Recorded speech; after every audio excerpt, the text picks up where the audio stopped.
سردار نظام کی تلوار کے وار نے اس کا ہاتھ کلائی کے پاس سے قلم کر دیا اور تلوار زمین پر گر کر سردار نظام کے قبضے میں آ چکی تھی۔ مکند لال پہلے ہی سے سردار نظام کے ایک سپاہی سے مقابلہ کر رہا تھا اور اپنے تابڑ توڑ حملوں سے سپاہی کو کئی زخم بھی لگا چکا تھا۔ قریب تھا کہ مکند لال غالب آ جائے کہ اپنے دوست لال بہادر اور اپنے غلام کا حشر دیکھ کر اس کا ہاتھ سست پڑ گیا۔ ادھر اس ہنگامے سے بلند ہونے والے شور و غل کو سن کر دوسرے سپاہی بھی آ گئے اور آخر کار اپنے فرار کو ناممکن سمجھتے ہوئے مکند لال نے جھنجھلاہٹ کے عالم میں اپنے ہاتھ سے خنجر پھینک دیا اور با آواز بلند کہا، اے ظالم آدمی، ہم خود کو تیرے حوالے کرتے ہیں، جس قدر جی چاہے ہم پر ظلم کر دینا، لیکن یہ یاد رکھنا کہ ہم بے گناہوں کو ستانے کی پاداش میں ایک روز پرماتما تمہیں بھی سزا دے گا۔ یہ سن کر سردار نظام نے اپنے سپاہیوں کو پکار کر کہا، خبردار، اب کوئی سپاہی ان پروہتوں کو تکلیف نہ پہنچائے۔ یہ کہہ کر سردار نظام نے اپنی تلوار میان میں ڈال لی۔ مکند لال اور اس کے دوست لال بہادر اور غلام نے خود کو سردار نظام کے حوالے کر دیا تھا، مگر بوڑھا پروہت نظر نہ آ رہا تھا۔ سردار نظام کے حکم سے کئی سپاہیوں نے شمیں لے کر سارے کمروں اور مندروں کے ہر کونے کھدرے کو چھان مارا، لیکن بوڑھے پروہت کا کہیں سراغ نہ ملا۔ مندر کا بڑا دروازہ بند تھا اور اس پر ابتدا ہی سے سپاہی پہرا دے رہے تھے اور کسی ایک لمحے بھی دروازے پہرے سے خالی نہ رہے تھے۔ سب لوگ حیران تھے کہ بوڑھا پروہت کہاں غائب ہو گیا، اسے زمین نگل گئی ہے یا آسمان نے کھا لیا ہے۔ پتہ نہیں کیا بات تھی کہ وہ بوڑھا پروہت سب کی نظروں کے سامنے سے غائب ہو چکا تھا۔ سردار نظام نے بتایا کہ لال بہادر کی طرف اشارہ کر کے اس پروہت نے جب مجھ پر دوسری بار حملہ کیا تھا تو بوڑھا پروہت بھاگ کر اپنے کمرے میں چلا گیا تھا۔ ایک اور سپاہی کا بھی یہی بیان تھا۔ دوسرے سپاہیوں نے بیک زبان کہا کہ وہ اس طرح حملہ آوروں اور بوڑھے پروہت کو گھیرے میں لیے ہوئے تھے کہ بوڑھے پروہت کے لیے اپنے کمرے میں بھاگ جانے کے علاوہ کوئی چھپنے کی جگہ نہ تھی۔ لازماً بوڑھا پروہت اپنے کمرے میں گیا ہے، لیکن حیرت تو یہ ہے کہ اپنے کمرے میں جانے کے بعد وہ گیا کہاں؟ زمین میں سما گیا یا آسمان پر اڑ گیا؟ سردار نظام نے اس بحث و مباحثے کو ختم کرنے کے ارادے سے کہا، اب اس قصے کو ختم کریں، یہ سمجھیں کہ ایک شیطان تھا جس نے فتنہ برپا کیا اور پھر غائب ہو گیا۔ اس کے بعد سردار نظام نے سپاہیوں سے مخاطب ہو کر کہا، ان پروہتوں کو لے جاؤ اور اپنی حراست میں رکھو، لیکن کسی کو اذیت نہ دی جائے۔ پتہ نہیں انہیں کیا سوجی کہ ہمارے مقابلے پر آ گئے، میں اسے ان کی بے وقوفی اور دیوانہ پن سمجھتا ہوں، ہماری ان کی دشمنی تو ہے نہیں۔ ایک سپاہی بولا، جناب رات قریب الختم ہے اور کچھ دیر بعد صبح ہوا چاہتی ہے، اگر آپ پسند فرمائیں تو ہم روانگی کی تیاری کریں۔ سردار کمال نے جواب دیا، ضرور تیاری کرنی چاہیے، کیونکہ آج کی منزل کل کی نسبت قدرے بڑی بھی ہے۔ اس حکم کے ملتے ہی سپاہیوں نے مکند لال، لال بہادر اور غلام کو، جس کی کلائی پر مرہم لگا کر خون بند کیا گیا تھا اور پٹی باندھ دی گئی تھی، دروازے کے قریبی کمرے میں بٹھا دیا اور چند سپاہی کمرے کے دروازے پر ان کی حفاظت کے خیال سے موجود رہے۔ باقی سپاہیوں نے سفر کے انتظامات شروع کر دیے۔ راجکماری نے قنات کے پاس کھڑے ہو کر لڑائی کی کارروائی کو حیرت کے ساتھ دیکھا تھا۔ سکینہ اور خواجہ سرا اس کے قریب کھڑے رہے تھے۔ جب سپاہی مکند لال اور لال بہادر کو قنات کے قریب سے گزارے تو راجکماری نے ایک خواجہ سرا کی آڑ سے ان قیدیوں کے چہروں پر نظر ڈالی تو بے ساختہ اس کی آنکھوں میں آنسو آ گئے۔ وہ ان آنسوؤں کو پی گئی اور اپنی اس کیفیت کا کسی پر اظہار نہ ہونے دیا۔ پھر وہ اپنے کمرے میں آ گئی اور ایک خواجہ سرا کو بلا کر کہا، تم سردار نظام الدین کی خدمت میں جاؤ اور میری طرف سے پوچھو کہ میں فکر مند ہوں کہ کہیں خدا نخواستہ ان بے وقوفوں کے ہاتھ سے آپ کو کوئی نقصان تو نہیں پہنچا۔ اپنے ایک سپاہی کے زخمی ہونے پر مجھے بڑا افسوس ہوا ہے، میں سمجھتی ہوں کہ آپ اس جانباز سپاہی کی قدر کریں گے۔ خواجہ سرا فوراً سردار نظام الدین کے پاس پہنچا اور راجکماری کی طرف سے سردار کی مزاج پرسی کرنے کے بعد وہ سب کہہ دیا جو راجکماری نے اسے کہا تھا۔ سردار نظام الدین نے خوش ہو کر بڑے اچھے انداز میں راجکماری کا شکریہ ادا کیا۔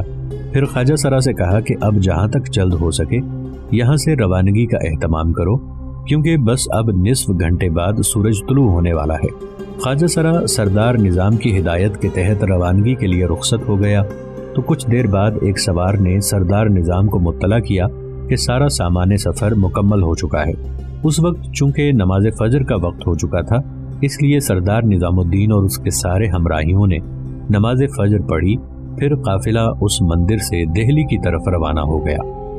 ترائن کی دونوں جنگوں میں جے چند والی قنوج پرتھوی راج چوہان کے ہمراہ نہ تھا۔ کسی خاندانی چپقلش کے تحت وہ دونوں ایک دوسرے کے مخالف تھے، اس لیے جب پرتھوی راج کی سلطان غازی محمد غوری سے ترائن کے مقام پر 2 جنگیں ہوئیں تو جے چند نے پرتھوی راج کی مدد نہ کی، لیکن ترائن کی دوسری جنگ میں پرتھوی راج کی شکست اور موت سے جے چند متاثر ہوئے بغیر نہ رہ سکا، کیونکہ وہ پرتھوی راج کا بھائی بھی تھا، راجپوت تھا، ہندو تھا اور ہندوستانی بھی۔ پھر جب سلطان محمد غوری غزنی واپس چلا گیا تو اس کے نمائندے جرنیل ملک قطب الدین ایبک نے قلعوں پر قلعے فتح کرنے شروع کر دیے، تو جے چند نے مسلمانوں سے شدید خطرہ محسوس کیا اور جنگ کی تیاری شروع کر دی۔ میرٹھ کے راجہ کی شکست اور دہلی کی فتح نے جے چند کو مزید آگ بگولا کر دیا، کیونکہ اسی نے راجہ میرٹھ اور راجہ دہلی کو سرکشی کی ترغیب دی تھی۔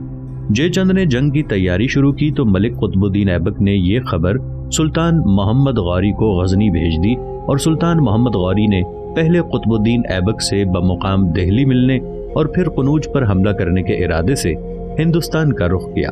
590 ہجری میں سلطان محمد غوری نے اپنی فوج کے ساتھ غزنی سے کوچ کیا۔ 1194 عیسوی کے ایک دن سلطان محمد غوری منزل مارتا ہوا دہلی آ پہنچا۔ یہاں اس کے غلام اور ہندوستان میں نمائندے ملک قطب الدین ایبک نے اس کا شاندار استقبال کیا۔ چند روز قیام کے بعد جب سلطان محمد غوری نے دہلی سے قنوج کی جانب پیش قدمی کی تو قطب الدین ایبک، اس کا لشکر اور دوسرے مسلمان حاکموں کے لشکر اس کے رکاب میں تھے۔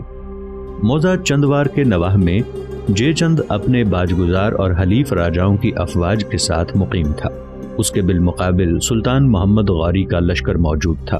لشکر اسلام اپنے مرکز سے بہت دور اجنبی ملک میں تھا اور جے چند کی فوج اپنے وطن میں تھی، جہاں اسے ہر قسم کی امداد مل سکتی تھی۔ جے چند کے لشکر کی تعداد مسلمان فوج کے مقابلے میں کئی گنا زیادہ تھی۔ لشکر کفار کے ساتھ 300 سے زائد جنگی ہاتھی بھی تھے۔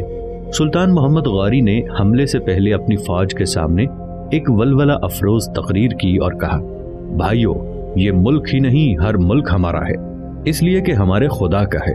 ہمارے اس ملک میں ہمارا ایک طاقتور دشمن سے مقابلہ ہے، جو ہمیں طوفانی سمندروں کی لہروں کی مانند گھیر سکتا ہے۔ ہمارے دشمن کے پاس ہر قسم کا سامان جنگ موجود ہے، کھانے پینے کی چیزیں افراط سے ہیں۔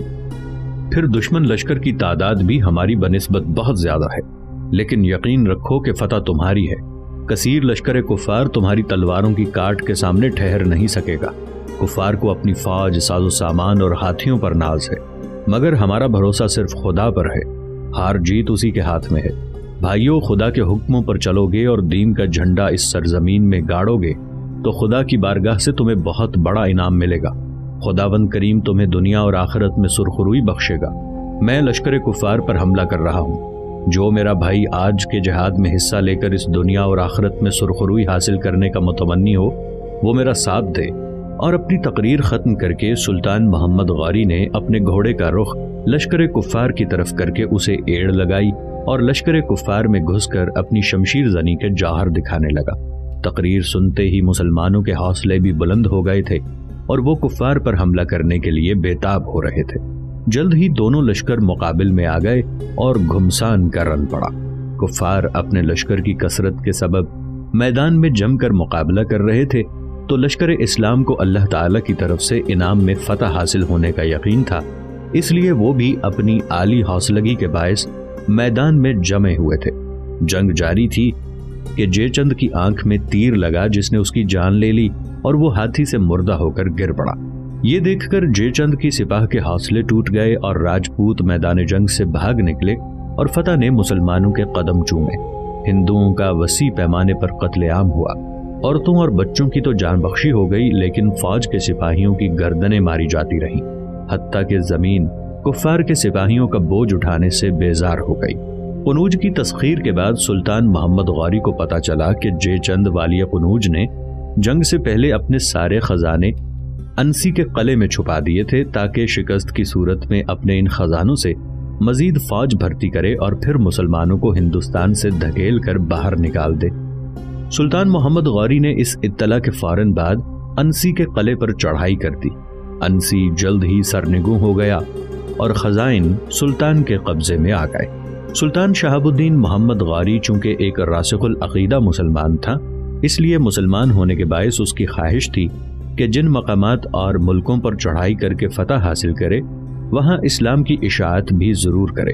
سلطان نے بنارس میں تقریباً 100 مندروں کو منہدم کرایا اور ان کی جگہ مسجدیں تعمیر کرائیں۔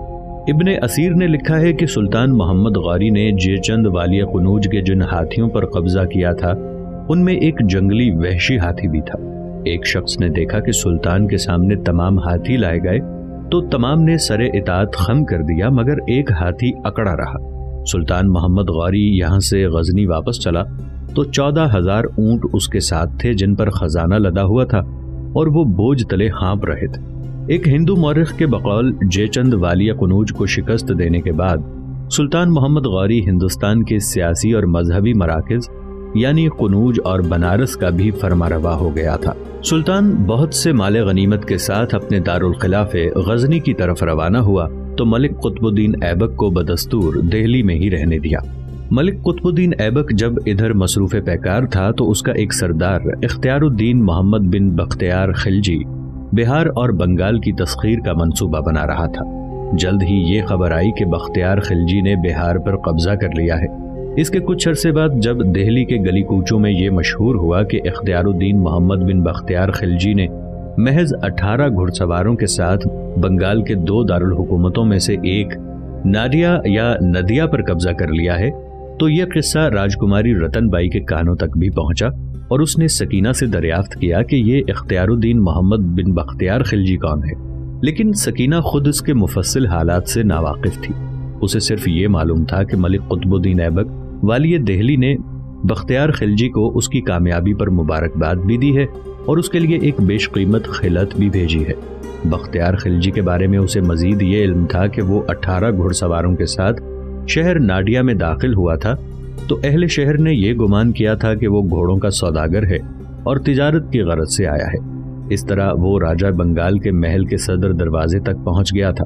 راجہ کو جب شکست ہوئی تھی تو اس کا سارا خزانہ، ساری بیویاں، کنیزیں، خدام اور عورتیں حملہ آور کے قبضے میں آ گئی تھیں، اور جب بختیار خلجی کی اصل فوج پہنچی تھی تو سارا شہر اس کا مطیع ہو گیا تھا۔ راجکماری نے سکینہ سے کہا کہ وہ بختیار خلجی کے مفصل حالات معلوم کر کے اسے بتائے۔ سکینہ نے خواجہ سراؤں کی معرفت بختیار کے مفصل حالات معلوم کیے اور ایک روز راجکماری کو ان حالات سے مطلع کرنے کے لیے بولی۔ اختیار الدین محمد بن بختیار خلجی ہندوستان میں بادشاہ اسلام سلطان محمد غوری کے نمائندے ملک قطب الدین ایبک کا ایک سردار ہے۔ ابتدا میں یہ ایک نہایت معمولی انسان تھا۔ اس نے گزر بسر کے لیے سب سے پہلے غزنی میں سپاہی بھرتی ہونا چاہا، مگر اسے بھرتی کے ناقابل قرار دے کر مسترد کر دیا گیا۔ وہ غزنی سے مایوس و نامراد دہلی آ گیا، مگر دہلی میں بھی اسے فوج میں بھرتی ہونے میں ناکامی ہوئی اور وہ بدایوں کی طرف روانہ ہو گیا۔ اس مرحلے پر اسے اسلامی حکومت کی مشرقی سرحد پر بہت تھوڑی سی زمین دے دی گئی۔ چونکہ مہم جوئی محمد بن بختیار خلجی کی سرشت میں داخل تھی، اس لیے اس نے اپنے طور پر کچھ سوار بھرتی کر لیے اور ان کے سردار کی حیثیت سے بڑی بڑی باتیں سوچنے میں محو ہو گیا۔ کیا باتیں سوچنے میں محو ہوا؟ راجکماری نے سوال کیا۔ اس کے جواب میں سکینہ نے کہا، راجکماری جی، وہ چونکہ ایک جوان مرد اور عالی ہمت انسان تھا، اس لیے تاج و تخت کے سوا کسی دوسری سوچ کو اپنے قریب نہ پھٹکنے دیتا تھا۔ 1197 عیسوی میں محمد بن بختیار خلجی 200 سواروں کو اپنے ہمراہ لے کر بہار پر حملہ آور ہوا اور قلیل سے عرصے میں سارے علاقے پر قبضہ کرنے میں کامیاب ہو گیا۔ ان ایام میں ملک قطب الدین ایبک سلطان محمد غوری کی طرف سے ہندوستان میں اس کا نائب السلطنت تھا۔ اسے محمد بن بختیار کے اس بے نظیر کارنامے کی خبر ہوئی تو اس نے بختیار خلجی کو ایک اعلیٰ درجے کا خلعت عطا کیا اور ساتھ ہی اسے اس کے فتح کیے ہوئے علاقے کی حکومت بھی سونپ دی۔ اب محمد بن بختیار خلجی کو اپنی شجاعت و بہادری کے جوہر نمایاں کرنے کا پورا موقع مل گیا۔ اس نے ایک فوج ترتیب دی اور بنگال کے راجہ رائے لکشمن سین کی راجدھانی ندیا پر حملہ کرنے کے لیے روانہ ہوا۔ اس کی بہادری اور شجاعت کی شہرت اس حصہ ملک کے دور دراز گوشوں تک پہلے ہی پہنچی ہوئی تھی۔ وہ ندیا پر حملہ آور ہونے کے لیے اس برق رفتاری سے روانہ ہوا کہ فوج اس کا ساتھ نہ دے سکی اور وہ صرف 18 آدمیوں کے ساتھ ندیا کے قلعے کے دروازے پر جا پہنچا۔ اس نے اپنی فوج کا انتظار کرنے کی بجائے حملہ کرنے کو ترجیح دی اور قلعے کے دروازے پر حفاظت کے لیے مامور پہرے داروں پر حملہ آور ہو گیا۔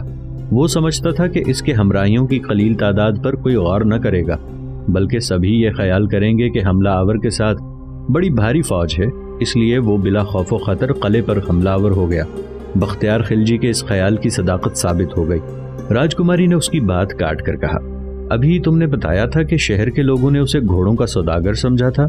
سکینہ نے اس کے جواب میں کہا، ہاں بی بی، شہریوں نے اسے گھوڑوں کا سوداگر سمجھا تھا، لیکن اہل قلعہ نے یہی سمجھا کہ اس کے ساتھ بھاری فوج ہے۔ سکینہ نے کہا اور اپنی بات جاری رکھی۔ وہ بولی، راجہ رائے لکشمن سین اس وقت کھانا کھانے میں مصروف تھا۔ اس نے کھانا کھاتے ہوئے باہر سے لوگوں کی چیخ و پکار سنی تو خاص باختہ ہو گیا، اور اسی عالم میں محل کے عقبی دروازے سے ننگے پاؤں بھاگ نکلا اور سنار گاؤں پہنچ کر رکا۔ سنار گاؤں ایک بڑا اور مشہور شہر تھا۔ راجہ رائے لکشمن سین کی اس پہلی شکست نے اسے اس قدر مایوس کیا کہ پھر وہ کہیں بھی جم کر لڑ نہ سکا۔ نتیجے میں نہایت قلیل عرصے میں محمد بن بختیار خلجی کا بہار کی طرح سارے بنگال پر قبضہ ہو گیا۔ سکینہ قدرے رک کر پھر بولی، ملک قطب الدین ایبک کا سردار اختیار الدین محمد بن بختیار خلجی ایک عجیب و غریب انسان ہے۔ وہ سیدھا کھڑا ہو تو اس کے ہاتھ گھٹنوں تک پہنچتے ہیں۔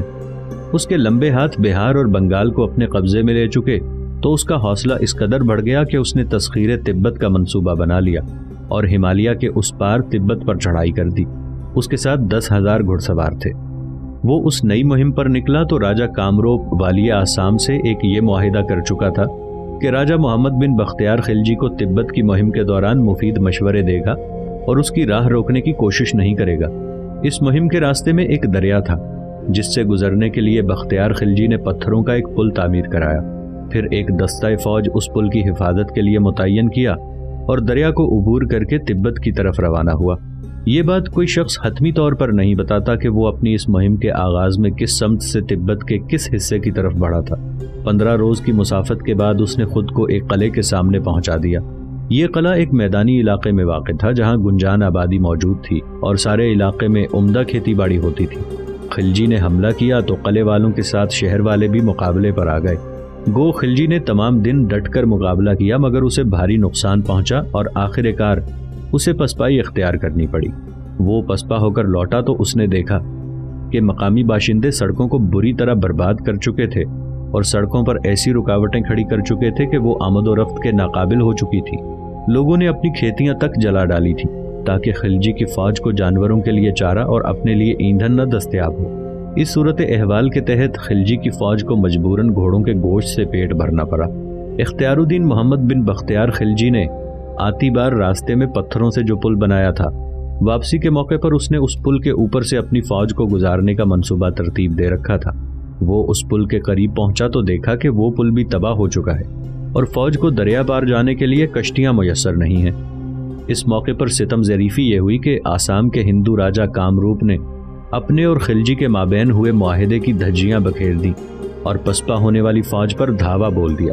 خلجی کے لشکری ڈٹ کر لڑتے رہے لیکن کثیر تعداد ہندو فوج نے انتہائی قلیل لشکر اسلام کی کوئی پیش نہ چلنے دی اور خلجی کے سپاہیوں کو دریا میں دھکیل دیا۔ اختیار الدین محمد بن بختیار خلجی ایک انتہائی سخت جان آدمی تھا۔ وہ گرتا پڑتا لگ بھگ 100 سواروں کی میت میں زندہ و سلامت لکھنوتی پہنچ گیا۔ اس کی فوج تہس نہس ہو گئی تھی۔ وہ لکھنوتی پہنچا تو کل کا فاتح آج کے شکست خوردہ انسان کی حیثیت اختیار کر چکا تھا۔ وہ لکھنوتی کے گلی کوچوں سے گزرا تو اس نے کسی سے آنکھیں چار نہ کی کیونکہ ہر گلی کوچے میں مرنے والوں کی بیوگان اور کنبے کے دوسرے افراد اسے لان تان کر رہے تھے۔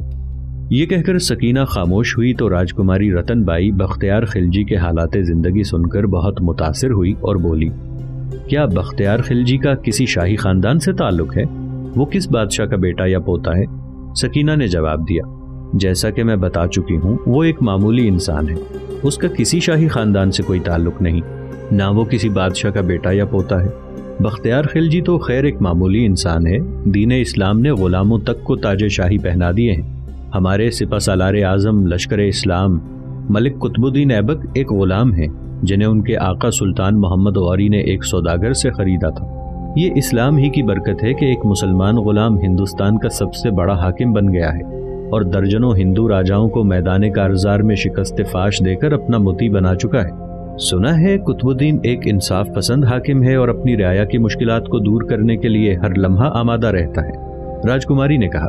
سکینہ بولی، ملک قطب الدین ایبک واقعی ایک انسان دوست انصاف پسند حاکم ہے۔ سنا ہے کہ وہ ایک بار سوار ہو کر باہر جا رہا تھا کہ ایک آدمی سامنے آیا اور اس کے گھوڑے کی باگ پکڑ کر اسے روکنے کے بعد بولا کہ جب تک تم میرا انصاف نہ کرو گے میں تمہیں تمہاری جگہ سے جنبش تک نہ کرنے دوں گا۔